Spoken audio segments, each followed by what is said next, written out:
James was building a house. He himself was a builder, and he was determined that this was going to be the house kind of his dreams. Open staircase, oak railings, lots of big windows facing south, which happened to be out into wide open country space. The details that he could put in his house, because he was a builder, were really something.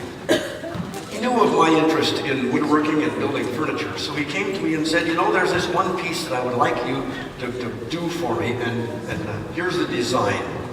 We struggled with the design, we looked at materials, we measured out closely to see how much material it would take to do it, making sure that we'd make the best use of this solid oak that we were going to use. And we agreed on dimensions, design, and a deadline. And so off I went. I put myself into that project. There were a lot of late nights. Man, there were a lot of late nights. There was sawdust all over the garage. There was sanding, and there was finishing. There was all this trimming, making sure that every angle was square except the one that had this silly little bevel on it to make things fit right. There were rails and stiles and raised panels, and I made it by the deadline. Loaded it into the back of our van, drove to James's house. He was waiting for me in the garage. We unloaded it into the garage. And I had tossed in the scrap lumber that was left, and there wasn't much. We had really called it close. And after we set this finished project into his garage, I reached into the van to pull out the scraps, and he said, oh, why don't you just keep that for doing this? And with that, he turned around, walked in the house, and shut the door. I shut the tailgate of the van, drove home, and felt very, very used. The project was never mentioned again by James. There were others who visited his home and said it was a perfect fit. It was fantastic.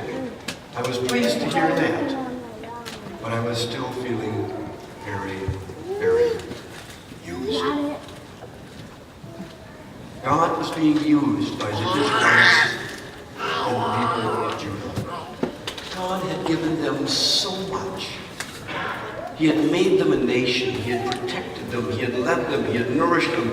He had defeated all sorts of people who stood in their way of occupying that land. By the time we get into chapter 17 of the story, we discover the people are taking advantage of God. They're using the good gifts He's given them, but they've walked away from Him. In the temple itself, which was to be the focal point of worship of God, they started setting up idols, altars to idols. They were ignoring the teachings of God. They forgot about the Passover of all things. They were using all the good gifts that God had given them, but ignoring God Himself. Ever had that experience? Ever had the experience that somebody has asked you to watch their kids for a while? We'll be gone just an hour, and about 3 hours later they come back. What's this all about? Or have you ever had some guy say, you know, there's a crisis in my life, and I got to have somebody help me with it. Can you? Well, 2 days later there's another crisis, and then there's another crisis, and then there's another crisis. You only see this guy when there's a crisis in his life. Have you ever had a friend really take advantage of you and just take you for granted? Use you for what you can do for them, but not develop the relationship with you. I wonder if we do that to others and don't realize it. Do we use people for what we can get? Do we have no thought of developing that friendship, but do we look through and say, oh, now from that person I could get this? Do we handle people as a commodity to be received rather than as a gift from God? Do we see them for what they have rather than who they are as a child of God? And I wonder if we do that to God. No. Let us get into a little bit of trouble And wow, do we start offering up prayers asking for help. Lord, give me health. Get me through this illness, through this sickness. Lord, give me enough money to pay the bills, at least for this month. We'll talk about next month. Lord, give me food. Give me a friend. Lord, give me a better boss. And while you're at it, Lord, could you shape up my children? Maybe the kids are saying, Lord, while you're at it, could you shape up my parents? Let things take a turn that we don't expect. And we're quickly at God's doorstep, knocking on the door. Lord, would you please straighten out this mess right now? I don't understand how.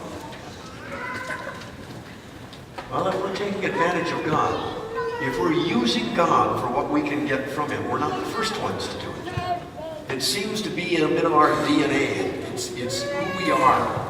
That sinful nature in us just simply rises to the surface, and it makes it so easy for us to forget the giver, but still want the gifts. The people of Israel and Judah had it all, and they had God too. And yet they loved the gifts more than the giver. They took advantage of the freedom that they had, and they walked away from the very one who created them, was sustaining them, and was loving them. Even in the New Testament, people were following Jesus because one day they had heard that he had multiplied enough bread and fish to feed 5,000 people, and everybody got free lunch. And so the very next day, they were tagging along behind him, and Jesus saw through it all. They said, you're following me not because you want the bread of life, but because you want a loaf of bread. You heard that there was free food, and that's what you want. It's a tough question to ask, but it needs to be asked. Do we follow Jesus because of what we can get out of him? Or do we follow Jesus because he is the one whom God has sent to show us his love, his compassion, and his grace? What's the pattern in your life? Why are you following God? Because of what you can get? Or because you recognize that he is the one that deserves your praise, your love? The pattern for the kings of Israel and Judah quickly slid downhill. Manasseh, Amon, Jehoiakim, they were taking what they could get and doing what they wanted, ignoring God's call, faithfulness, and obedience, ignoring that God was the one who was saving them, who had saved them, and would do it again at the drop of a hat. But no, they wanted to do things their own way and still have everything that God provided. God sent them prophet after prophet after prophet, including Ezekiel, including Jeremiah. And the prophets, even though the people were asking the prophets what God had to say, they didn't want to listen to what the prophet said, because the prophet said, you're going to get what you deserve. You think Jerusalem is going to be preserved? No, Jerusalem will fall in rubble. You think you're going to be saved from the enemies from the armies of the Assyrians? No, the Assyrians are coming and they're going to destroy the whole city. And about that time, the prophets didn't become very popular. Not popular at all, because they weren't giving the people the message that they wanted to hear. They were giving them the truth. The prophets warned the people, told the people, alerted the people, called the people. All using the words of God. But there was no positive response from the kings or from the people. And so in divine desperation, God allowed the armies of the enemies to attack. The temple was destroyed. Jerusalem fell. The people were dispersed and scattered. the artisans, the craftsmen, the people who were gifted in relationships and gifted in policies and procedures and governments were all shipped off someplace else. And left behind were the common people who had to eke out a living in that destroyed and crushed. All the good gifts are gone.